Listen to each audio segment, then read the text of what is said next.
Ana Ilô, sempre quando eu faço uma entrevista, né, com um projeto ou ficcional documental em que existe ali mais um nome atrás da direção, eu sempre tenho muita curiosidade em saber como se deu, né, esse encontro entre duas pessoas que produzem cinemas tão diferentes, né, entre si. Dentro disso, eu quero saber como foi o encontro de vocês para a realização de Alvorada. Eu não, eu não tenho conhecimento se vocês já tiveram algum trabalho prévio realizado antes, mas de repente em funções diferentes.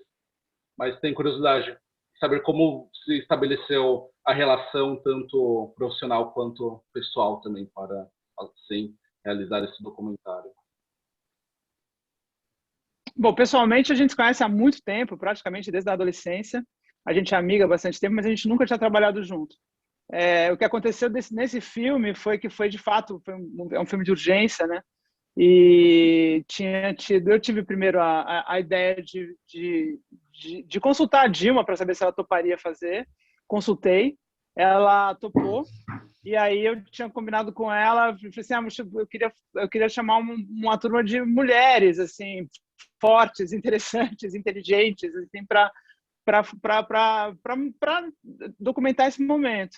E aí, logo na sequência, eu liguei para a Ana e para ver se ela queria fazer junto. Em princípio, a gente não pensou numa codireção. Acho que a Ana nunca tinha codirigido, nem eu. E aí no começo a gente pensou em dividir roteiro, direção e tal, mas naturalmente com o processo foi indo para frente e a gente tinha uma ideia muito parecida do que a gente queria para esse filme, né?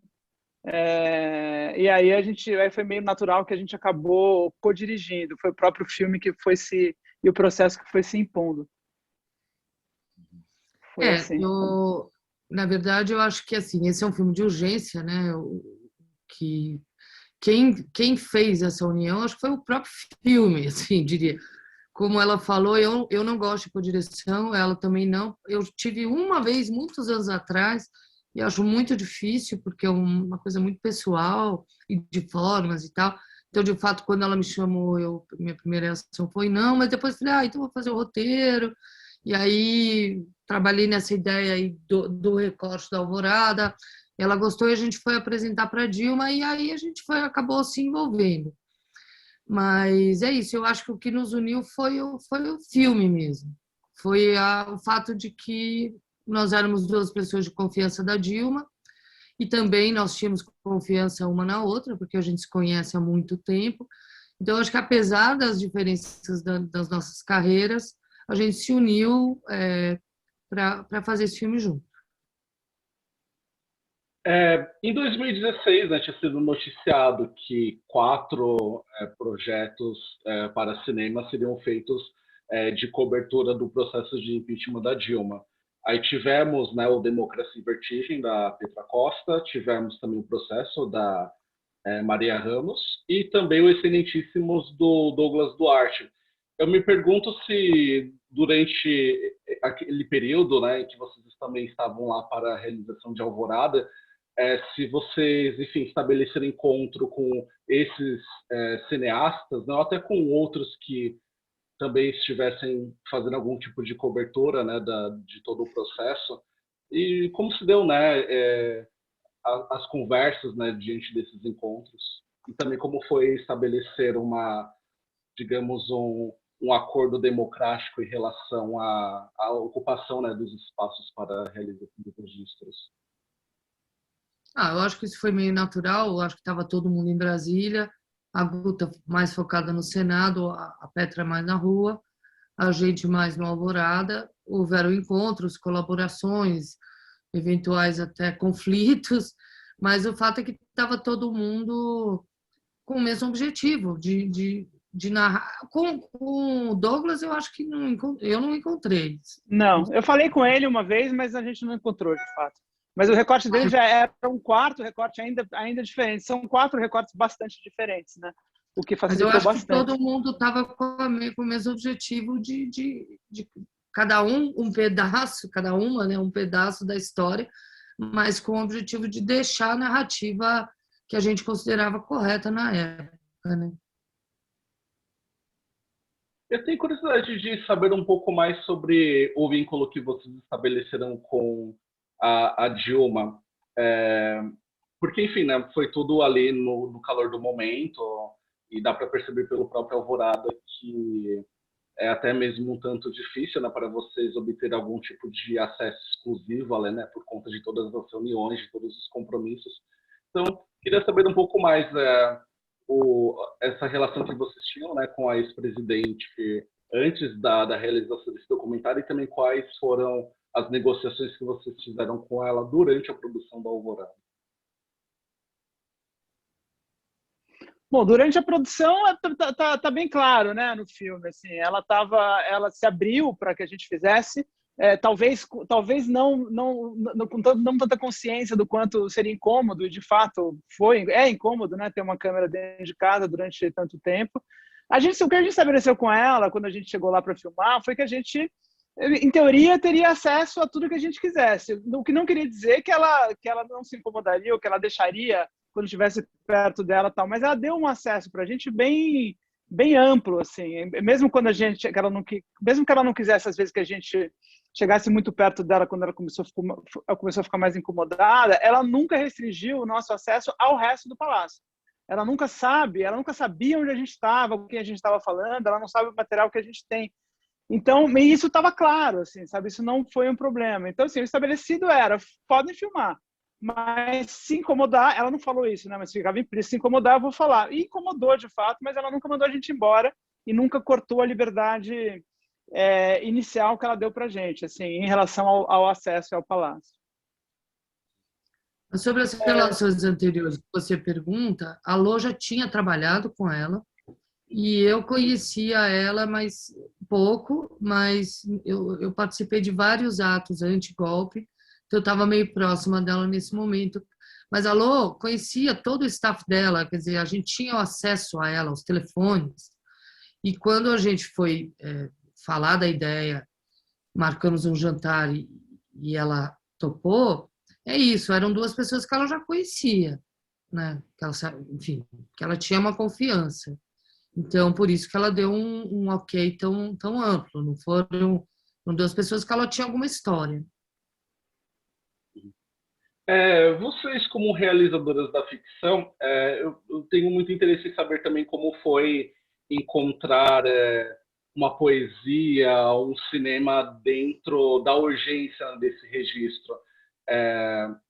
Eu até pergunto isso porque, para mim, a conclusão, né, do Alvorada, por exemplo, ela é bastante significativa em relação o que vemos ali, né, a saída da Dilma, né, do palácio, e aí todas aquelas empregadas, né, na sala presidencial, tirando fotos. Isso me parece uma oportunidade ali que vocês encontraram para, enfim, né, encontrar a poesia, o potencial cinematográfico de um espaço um tanto burocrático, né? Então, quero saber, diante de vocês, como foi estabelecer essa perspectiva, digamos, desse cinema ficcional dentro dessa linguagem documental. Então, quando a gente chegou lá para filmar, a gente tinha essa ideia de filmar o golpe nos 3 andares, né? Porém, foi difícil e até demorou um tempo para a gente entender que as grandes ações referentes ao golpe não aconteciam ali. E quando acontecia uma ou outra reunião da Dilma com o senador para negociar voto, ela não deixava a gente entrar. Então, quase tudo que seria ação, a gente não tinha acesso, porque não tinha de fato, e a pouca que tinha, a gente não podia.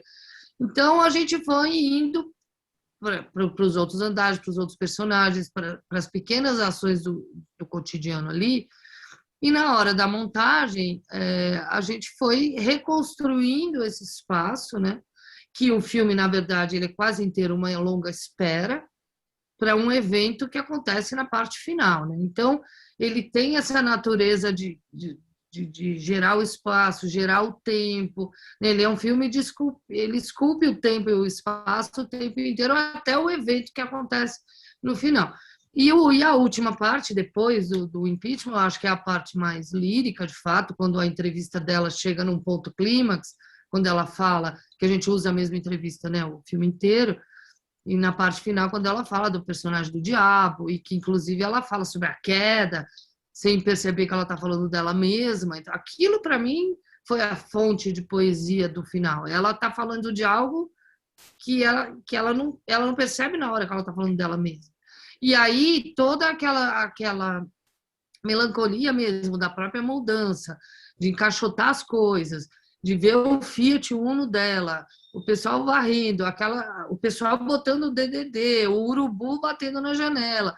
Enfim, eram cenas que a gente tinha na mão e orquestrou junto com o Vila Lobos Maravilhoso de uma forma emocionante, lírica e melancólica, que é a natureza do filme. E uma das coisas, esse final, né? Esse final é muito melancólico e realmente, justamente o que determina a melancolia bastante é o fato da gente já saber o final, né? A gente já sabe que vai acabar de uma maneira trágica e a própria tragédia já traz uma estrutura narrativa meio da ficção que acho que a gente usou bastante na montagem, né, Ana? Que acho que leva para isso. E aí tem uma tradução da melancolia, né? Uma coisa bastante simbólica, especialmente essas 3 imagens assim que são a detetização depois da saída dela, o urubu lá dentro e as faxineiras sentadas ali no lugar. Acho que é uma construção poética mesmo que de alguma maneira foi determinado pelo final, por isso que a Ana está falando dessa última fala dela, mas o filme inteiro vai construindo isso, né?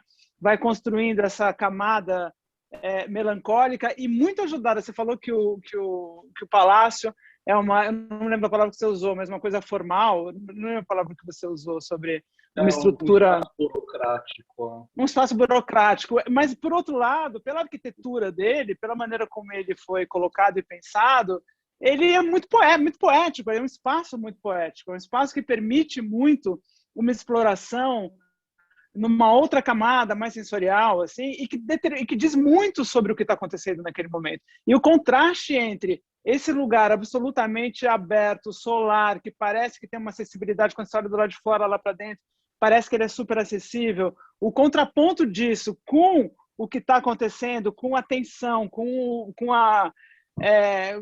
essa melancolia sólida que estava no ar ali, isso traz poesia para o filme, sabe? Ali chega no final, ela explode mesmo. Não, e assim, complementando, além da arquitetura do Niemeyer, tem a música do Vila Lobos, e as duas juntas remetem ao bom do Brasil, ao que o Brasil tem de grandioso, e num momento trágico, né? Então, eu acho que também esse contraponto entre o bom e o ruim, né? Acho que ali está o melhor e o pior do Brasil. E como última questão, Ana e Ilon, eu tenho interesse em saber em relação a timing, ao momento em que o Alvorada está chegando até nós, porque os registros que acompanhamos são entre 4 e 5 anos atrás. Aí eu me pergunto qual a razão do Alvorada estar chegando agora em 2021. Foi por conta de uma pós-produção que foi muito longa em relação aos diálogos, às possibilidades de discurso desse documentário? Foi porque vocês tinham um desejo de que o Alvorada não fosse necessariamente um filme sobre o processo de impeachment, mas sobre, enfim, o que se deu com uma mulher no poder, né, em um sistema patriarcal. Então, quais foram as razões de a gente virar Alvorada somente agora? Então, primeiro porque o processo de montagem foi lento mesmo, também das músicas, de produção. Foi o tempo certo do filme. Ele começou a ficar pronto no final de 2019 e 2020. Agora, o fato dele sair agora acabou sendo oportuno, porque a gente está vivendo as consequências do golpe de uma forma muito intensa.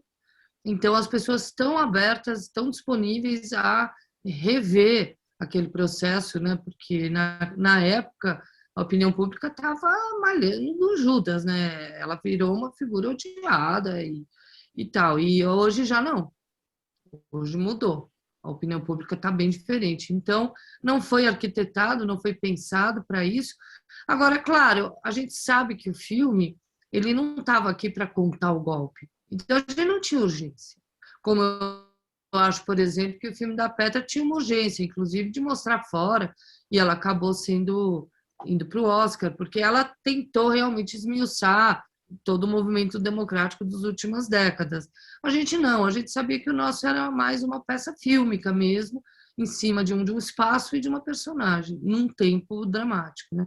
Então, eu acho que esse nosso filme, se ele ser lançado agora, excelente.